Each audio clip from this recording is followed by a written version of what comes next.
All right, welcome to This Explainer. Today, we're diving into something that's practically become a modern secular religion, the financial independence movement. We're going to unpack this whole pursuit of the ultimate exit and, well, look at why hyper-optimizing your life for early retirement might actually be a massive psychological trap. Because, let's be honest, it's the ultimate dream for so many of us, right? Just hitting that one magic number in your brokerage account that promises to be basically a proxy for salvation. But we really got to ask the hard questions here. Does this intense pursuit actually deliver true unadulterated liberty? Or, as a lot of data and psychological analysis is starting to suggest, does it actually just lock us into a totally new kind of cage? So, looking at this quote right here, financial independence is a useful tool, but it is a poor religion. I mean, it absolutely hits the nail on the head. We all see the massive cultural obsession with FI right now. And hey, it makes perfect sense. Who wouldn't want to escape the coercion of the 9-to-5 grind or toxic bosses and just get your agency back? But while FI is a fantastic financial tool, it really does make for a terrible religion. We have to question the ultimate cost of treating it like the sole path to happiness. So let's trace this journey chronologically. Phase 1, the grind and the scarcity trap. 50% or more. That is the extreme savings rate you typically need to hit to achieve early financial independence. I mean, really think about what that actually demands in practice. You're looking at a decade, maybe even more, of totally deferred living. And this is usually happening right in your 30s and 40s, which are arguably your most vital, energetic years. It's this enormous sacrifice of the present moment, all for a hypothetical future. And during that intense grind, life can so easily just turn into a giant math problem.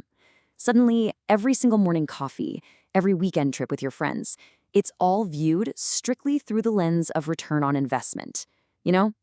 You start to sort of instrumentalize your own existence. You're stripping all the joy and spontaneity right out of the present just to fuel the spreadsheet. But here's the thing. The reality is that a decade spent in that kind of extreme deprivation does way more than just build your bank account. It literally, fundamentally rewires your brain. Psychologists actually call this the scarcity mindset cage. Think about it. If you spend your absolute prime decades training yourself to only find joy in saving, well, you might find it psychologically impossible to just flip the switch and spend freely once you finally hit your goal. That habit of restriction, it becomes a permanent mental cage. Which brings us to phase 2, the exit and the void. Okay, so the magic number is hit, the champagne pops, but now we have to talk about something called the resistance principle. The thing is, human growth relies so heavily on friction. Work, even super frustrating work, provides us with cognitive demand, structure, a daily cadence. Removing the friction of a career without replacing it, it's honestly a lot like removing gravity for an astronaut. Without external demands pushing against us, the human mind often just drifts into a state of mental atrophy. So the crucial point here is understanding the stark contrast between freedom from and freedom for. Now, the FI movement is fantastic at giving you freedom from things, right? Bad bosses, terrible commutes, corporate coercion. But human beings desperately need freedom for something. We need a mastery project. We need a sense of purpose and deep engagement to actually give our lives meaning. Without that, total idleness isn't peace at all. It's just a vacuum. And when that vacuum opens up, it very often triggers what's known as an identity collapse. Let's face it, for so many of us, our sense of self is just so deeply tied to our professional achievements. So when you strip away the title, the routine, the mission, it can be incredibly destabilizing. Suddenly that simple everyday party question, so what do? It triggers this quiet existential crisis. Plus, there's a massive social cost here too. Unintended isolation. We are highly social creatures, and we thrive on shared narratives. If you exit the workforce early, sure, you have unlimited free time. But guess what? All your peers are still on the clock. You lose your membership and that shared rhythm of society, the daily banter, that common language of struggle and achievement. You suddenly have the freedom to do anything, but this sinking feeling of belonging to nothing. When we look at the big picture here, comparing the hype of the movement to the reality, it's pretty eye-opening. The hype promises lasting joy and total freedom to be idle. But the reality? We actually see hedonic adaptation, which basically means you just get used to it. We see a deep human need for structure and a very real risk of isolation. It completely reframes FI from this magical cure-all into what it actually is, simply a tool for optionality. All right, let's move into phase 3, the illusion of security. Because perhaps the absolute biggest myth of the whole FI movement is the idea that hitting your target number just magically ends your financial anxiety. The hard truth? That anxiety doesn't end. It just transforms. You essentially swap the offensive struggle of earning an income for this high-stakes defensive struggle of protecting your assets. Look at these moving goalposts. You've got inflation, sudden market downturns, skyrocketing healthcare costs. Because of these completely unpredictable factors, your enough number is really just a moving illusion. Your peace of mind is suddenly totally tethered to global economic volatility.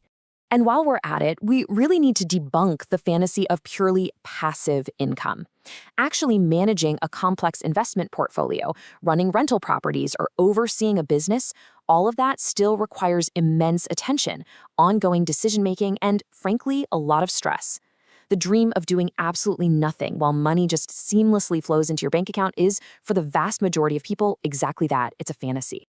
So, where does that leave us? That brings us to our final section, the redefinition, autonomy over accumulation. Because at its core, people who are chasing financial independence aren't actually looking to just do nothing. What they're really searching for is autonomy. And sheer accumulation is honestly a pretty blunt instrument for that. You can often find true independence right now through smarter work design. Look at these steps. You can negotiate a 4-day work week, pivot to a flexible or part-time role, or even adopt a coast-fi model where you just work enough to cover your current expenses while letting your past investments grow in the background. You can achieve agency today. You don't have to sacrifice the absolute best years of your life to a deferred plan. Ultimately, the key takeaway from all of this is that we have to invest in our non-financial assets with the exact same intensity that we bring to our brokerage accounts. I'm talking about emotional resilience, physical vitality, deep relationships, community ties. A fragile investment portfolio simply can't offer you these things. I mean, one single market crash can upend decades of financial planning. But true wealth and true resilience, that comes from these non-financial assets. So I'm going to leave you with this question to really think about. Are you deferring your life for a number? Financial independence is a wonderful tool to reduce stress, absolutely. But it is not a destination for salvation. We need to stop treating our current lives as just a sacrifice for some future exit strategy. Instead, let's build a life of engagement, purpose, and autonomy right now. Build a life from which you don't actually need an exit strategy. Thanks for joining me on this explainer, and I really hope this sparks some deep reflection on how you're investing your most irreplaceable asset, your time.